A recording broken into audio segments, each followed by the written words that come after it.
All right, so let's get started. We're going to install the tools that we're going to need for the remainder of this course. Fortunately, we don't need a lot, and everything is free. And everything I show you will work regardless of which operating system you currently have installed. So regardless of whether you're using Windows, Mac, or Linux, everything I show you will be available for those platforms. The first thing we're going to need is a web browser. I'm pretty sure you already have one of those installed. Any will do. I would probably recommend that you either use Microsoft Edge or you use Google Chrome. The second tool that we're going to need to install is Node. It is the JavaScript runtime. It's what will actually execute the code that we write.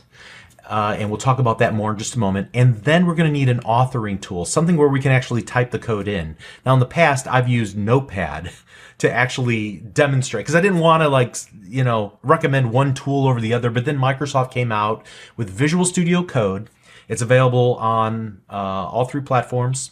So it's also available for free. So no matter what you're using, you should be able to download it and follow along. Now, you may already have a favorite tool for creating web pages and so forth. Feel free to use that. I'm not going to do anything that's so Visual Studio Code specific that it will exclude you.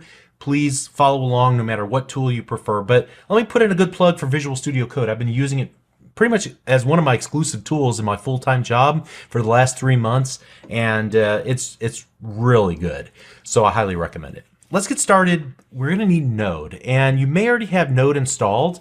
So let's just see if you do or not. Let's go, and in Windows, I'm going to open up a command prompt, and I'm going to type in node-v.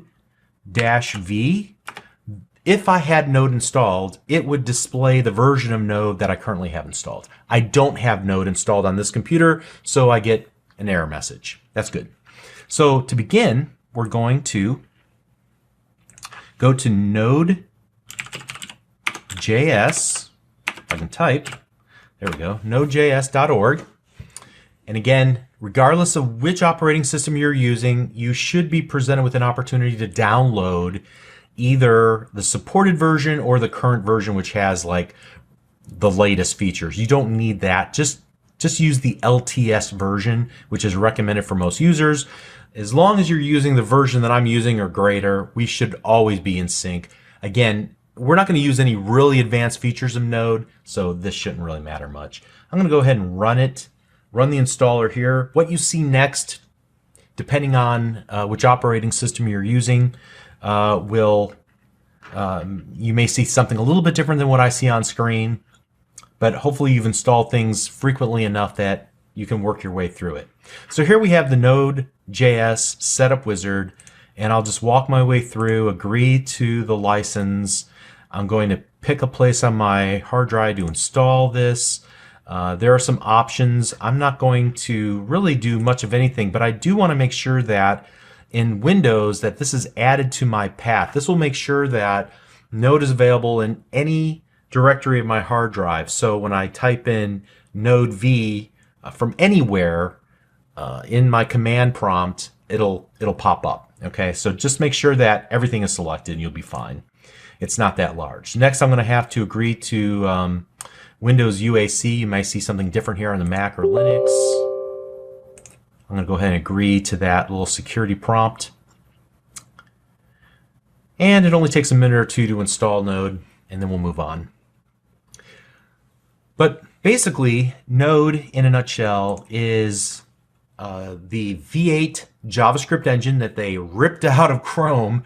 They added some tooling around it to support things for like HTTP, working with requests and responses, and with the file system, and they created one of the most robust web server tools that is available today, and many large applications are using Node currently to host their applications. We're not going to use it for that. We're going to use it for something much more mundane, which is to really just write out little text messages to a console window as we get started. Then we'll graduate on and use it in web pages much later in this course. All right, so I should have it installed, right? So I come over here and it still says it's not installed. I'm going to have to reboot my computer. So let's pause. I'm going to pause the recording of the video right here. I'm going to reboot, and then when I come back in, we should be able to move on from there. All right, so I've rebooted. Let's open up a command prompt, type in node-v, and I can see the version number, so we're successful. The next step is to install Visual Studio Code. Visual Studio Code is different than the full version of Visual Studio, so Visual Studio Community, Professional, or Enterprise. Visual Studio Code is a lighter weight code editor, mainly used for web development, but I know people that use it to develop C# applications and other type of applications where you can use the command line tools to compile your code and things of that nature. That's not something I would ever want to do. It's great for web development, and that's what we're going to use it for authoring our JavaScript files and then executing node commands in a built-in little command window, command prompt like we see there. Again, available for all operating systems. You just go to code.visualstudio.com. It should be able to detect which operating system you're currently using, and it gives you a download option for that. All right, and we're going to go ahead and run it in place. Again, Windows UAC prompts me to make sure that I am authorized to install it. We get to the code setup wizard. I'm going to go ahead and accept the agreement, and we're going to work our way through the defaults. Sure. And you can see that we can also add Visual Studio Code to the path, which will become available after restart. I don't need that necessarily for this course, but hey, you know, it doesn't hurt. In fact, let's go ahead and use it for everything here. That's up to you. You can read those options and choose what you want, but for my purposes, this will work just great. And we'll see throughout this course some of the things that Visual Studio Code will do for us as we're typing our code.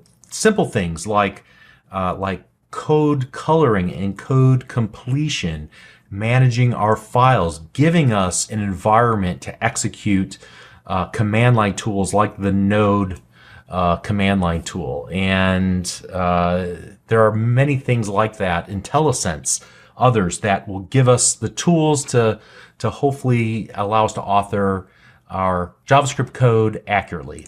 So let's go ahead and launch it. And let's just do what I call a quick smoke test. And we don't need Git for this course. I'm just going to hit close on that.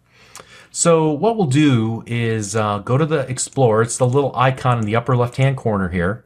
Let me kind of pull this out and make this a little bit sized a little bit more nicely here. Great. I'm going to close down the welcome screen. I am going to click Open Folder, and I'm going to go on. For me, I'm going to go to my C drive, and I'm going to create a source folder. Now, depending on your operating system or what your preferences are, you may want to create a folder somewhere else. But create a folder because we're going to put some JavaScript files and later some HTML and CSS files in that folder, and we're going to want a folder structure. So right here in the Open Folder dialog, I'm going to right-click and select New Folder. I'm going to call this source, lowercase s and source, and then select that folder. Now that becomes the working folder that I'm going to use to add additional files and all the work that we do for this course inside of there. Here, it doesn't really wants me to put Git, install Git, and I don't want to do that. What I really want to do is go to Terminal, all right, and depending on which operating system you're installed on, you might see something different here. In Windows, you see PowerShell. It doesn't really matter as long as you get a command prompt. And here I'm going to type node-v, and I can see that. That's awesome. And then what I want to do is add a file inside of this folder, this working folder. So I'm going to click on this little file with a plus symbol in the upper left-hand corner. I'm going to type in app.js, and it opens up a new file here in the main area with a little JS icon right next to it. And here I'm going to type all lowercase console.log hi. I'm going to go to the end and hit a semicolon. So let's kind of walk through this. The word console, a period on your keyboard, the word log, L-O-G, and then an opening and closing parenthesis. Inside of there, I want to put an opening single quote mark and a closing single quote mark, and then some word. I put hi, you could put your first name. It really doesn't matter. But what does matter to me, at least, is that you end it with a semicolon. And as you're going to come to learn, writing code is an exercise in precision. If you don't write exactly what I write, there's a chance that you will not get the results that I get. And so you want to double check and make sure there's not extra spaces. You want to double check to make sure that you're using the right characters. Like, this is not a comma, it is the period on the keyboard. All right. This is not a curly brace, it is a parenthesis. This is not a double quote, although that would be acceptable. In this particular situation, I would prefer if you used a single quote, which is on the same key. You just have to hold down the shift key, all right, to get to it. All right. So now I'm going to use Control S on my keyboard to save, or it might be Command S if you're on the Mac or something else on Linux. I don't know, whatever you use. Or you can just go File, Save. All right, now watch what happens when I just use the space bar on the keyboard. Did you notice, see that little symbol there? It went from X to a circle. That means that file has not been saved yet. That change that I made is not saved. So here again, I'm going to use the keyboard shortcut to save it. Then I'll come back down here into the terminal. Now, how can I do this easily? Well, on Windows, the keyboard shortcut is Control and then the back tick. That's usually next to the number 1, kind of to the left of it on most keyboards. So the back tick will close and open up that little terminal window at the bottom. And now I can type in node space, and then I want to use the name of this file, so app.js, and hit enter on my keyboard, and it should print out that word, hi, that I have inside of those 2 single quote marks in console.log. All right. Now we can also shorten this up, node space app. We don't have to use the file extension, and it will work as well. All right. So assuming that you were able to follow along and you got to this step, then you're ready to move forward, and we're ready to get started actually writing some JavaScript.